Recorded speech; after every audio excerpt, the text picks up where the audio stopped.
A Nise falou muito e ela tem um trabalho chamado Imagens do Inconsciente. E esse é um trechinho de um texto dela, que ela fala só sobre as mandalas, e ela fala um pouco do que a gente conversou. Lembrando que ela tinha pacientes em diversos tipos de sofrimento psíquico, alguns muito graves. E ela falou que as imagens circulares, ou próximas do círculo, elas são um movimento instintivo de defesa da psique, né? Pode aparecer num período de surto esquizofrênico, mas desde que o ambiente tenha a oportunidade, desde que o doente tenha a oportunidade de desenhar e pintar livremente num ambiente acolhedor. Isso é muito importante, porque é exatamente isso que a gente faz na Casa do Todos, né? Lá eu no máximo ensinei numa primeira vez eu ensinei a desenhar mandala, só para as pessoas saberem que o que elas desenhavam era mandala, e só. O restante é o que a própria Anise vai chamar depois de afeto catalisador, né? As imagens circulares apresentadas mostram que na esquizofrenia não estão mortas as forças inconscientes de defesa em luta da compensação, né? É espontâneo. Mas apesar de tudo, qualquer um poderá observar que as tentativas de ordenação interna, bem como as simultâneas tentativas ao mundo externo, tornam-se mais firmes e duradouras se no ambiente onde vive ele encontra o suporte do afeto. E o que é isso? Quer dizer que se você faz e não tem quem mostre, não tem quem veja, não tem ambiente para você perguntar ou conversar sobre aquilo, a coisa não vai dar pé, né? Parte do processo de trabalhar com mandalas é ver a mandala, é entender a mandala, acolher a mandala e trabalhar com a pessoa em termos, né? Isso é o que a gente costuma fazer. O desenho da pessoa pode não ser aquelas coisas assim, esteticamente falando, mas lembre-se, é um retrato, uma simbologia do quanto aquela pessoa consegue expressar quem ela é. E qualquer tentativa nesse sentido tem que ser aplaudida e acolhida. É claro que também não é tudo que a gente vai aceitar, obviamente, mas a gente vai simplesmente olhar para aquilo e falar, não, pera, isso aqui talvez não possa fazer. Eu já tive que falar, por exemplo, numa oficina que assim, nossa, seu desenho tá lindo, mas olha, não é bem uma mandala.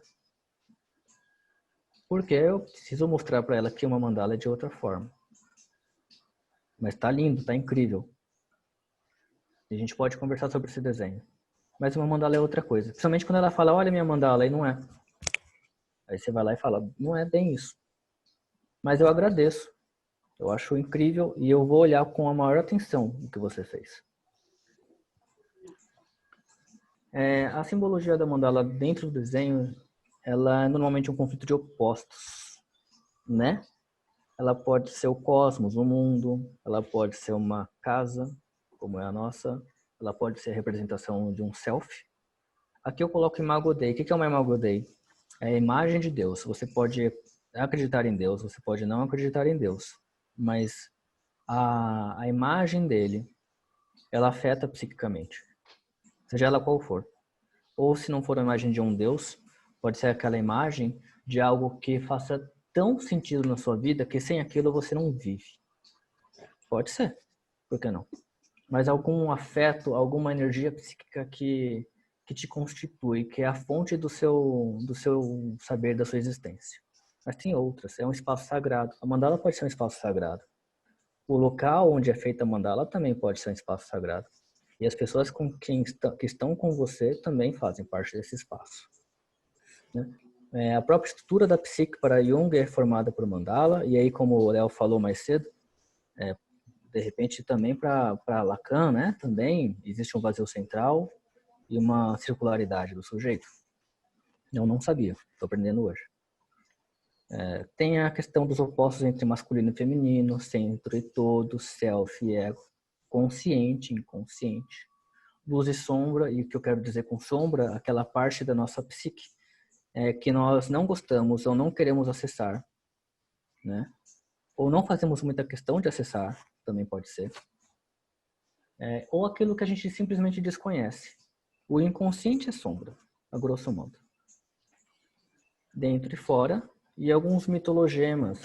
Aparecem figuras muito características em mandalas. Elas podem ser peixes, cobras, olhos.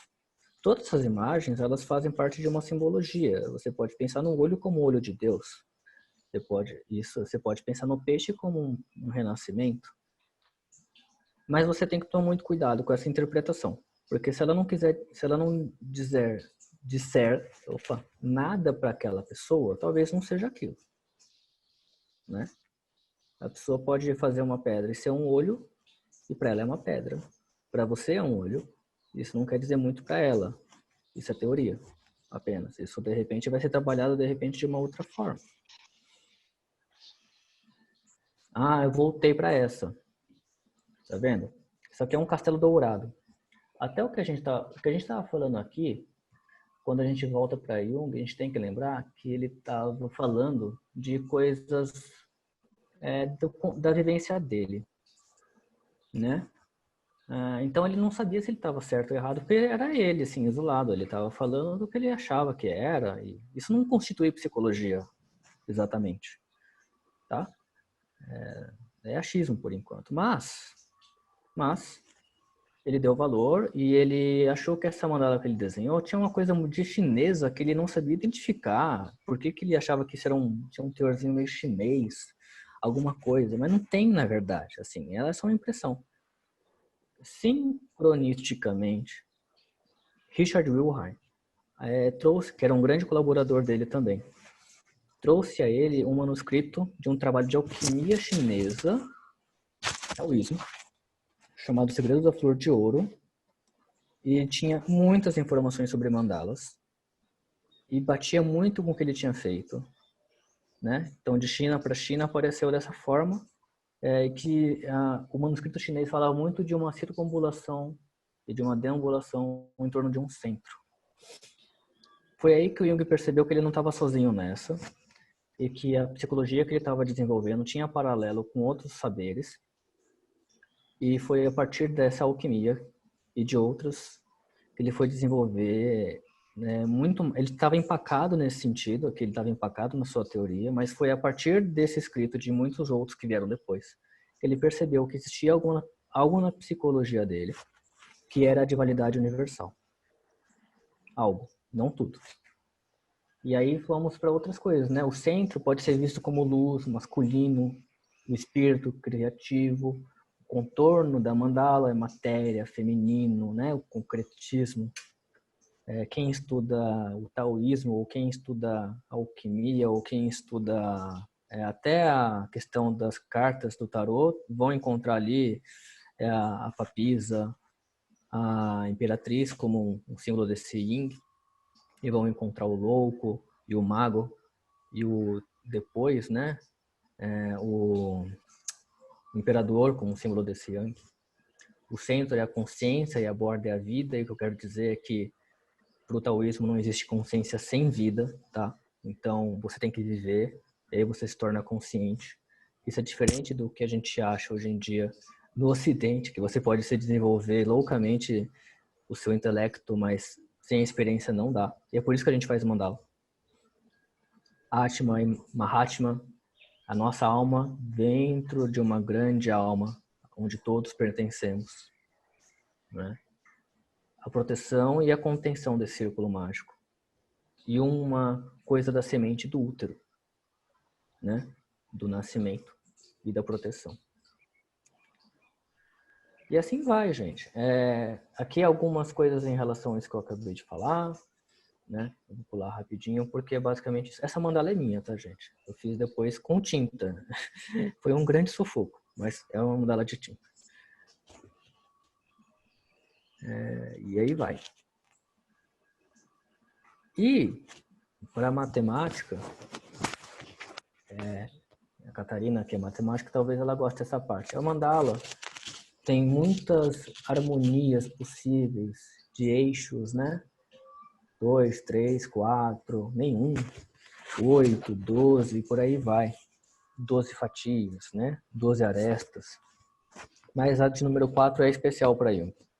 Porque quando você divide uma mandala em 4, espontaneamente, tá? Você está buscando aí um tema arquetípico que é a totalidade também.